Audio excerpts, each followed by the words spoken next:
আসসালামু আলাইকুম। উত্তেজনায় বাংলাদেশ সীমান্ত। এবার বাংলাদেশে অনুপ্রবেশ ঠেকাতে কঠোর নজরদারিতে বাংলাদেশ সীমান্ত। মিয়ানমারের অভ্যন্তরীণ অস্থিরতায় বাংলাদেশের উপকূলবর্তী সীমানায় যাতে বিরূপ প্রভাব না পড়ে এজন্য সর্বোচ্চ সতর্ক অবস্থায় রয়েছে বাংলাদেশ কোস্টগার্ড।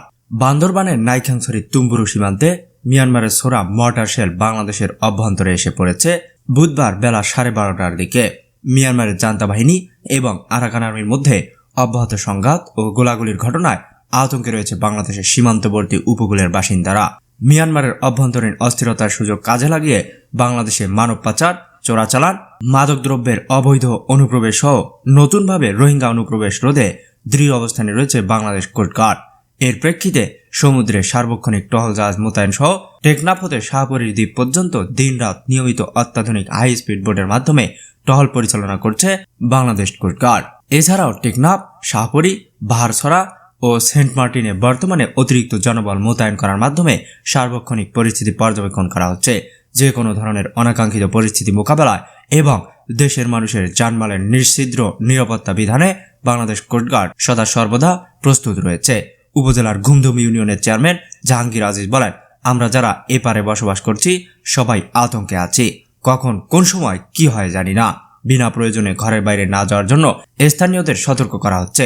বিগত 8-10 দিন থেকে মিয়ানমারের বিচ্ছিন্নতাবাদীদের সঙ্গে সেনাবাহিনীর গোলাগুলি হচ্ছে বলে মনে করছেন স্থানীয়রা। তবে কি কারণে এই গোলাগুলির ঘটনা ঘটছে তা এখনো জানা যায়নি। মিয়ানমারের বিভিন্ন প্রদেশে 1 বছরের বেশি সময় ধরে চলে আসা সেনাবাহিনীর সঙ্গে বিদ্রোহীদের সংঘাত বর্তমানে বাংলাদেশ সীমান্তবর্তী রাখাইন পর্যন্ত বিস্তৃত হয়েছে।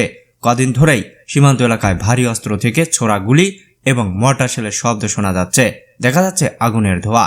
এর আগে 2022 সালেও মিয়ানমারের জান্তা সরকারের সঙ্গে বিচ্ছিন্নতাবাদীদের সংঘর্ষ হয়। তখনও মিয়ানমার থেকে ছোড়া গোলা ও মর্টার শেল বাংলাদেশ সীমান্তে এসে পড়ে। অবশ্য মিয়ানমার সেনারা ওই ঘটনায় দায় চাপায় বিচ্ছিন্নতাবাদীদের ওপর। তো দর্শক, বারবার আন্তর্জাতিক সীমানা লঙ্ঘন করে বাংলাদেশে মর্টার শেল নিক্ষেপ করছে মিয়ানমার সেনারা। নিজেদের দেশে কি হচ্ছে না হচ্ছে, কিন্তু তাদের বর্ডার পেরিয়ে বাংলাদেশে কেন এসে পড়বে তাদের মর্টার শেল? এখন প্রশ্ন এটাই। তাহলে কি বিজিবি সদস্যরা নাকে তেল দিয়ে ঘুমাচ্ছে? কি মনে হয় আপনার? অবশ্যই আপনাদের গুরুত্বপূর্ণ মতামত ভিডিওর কমেন্টে জানিয়ে দেবেন। এতক্ষণ সাথে থাকার জন্য ধন্যবাদ। দেখা হচ্ছে পরবর্তী ভিডিওতে। ততক্ষণের জন্য ভালো থাকুন, সুস্থ থাকুন। খোদা হাফেজ।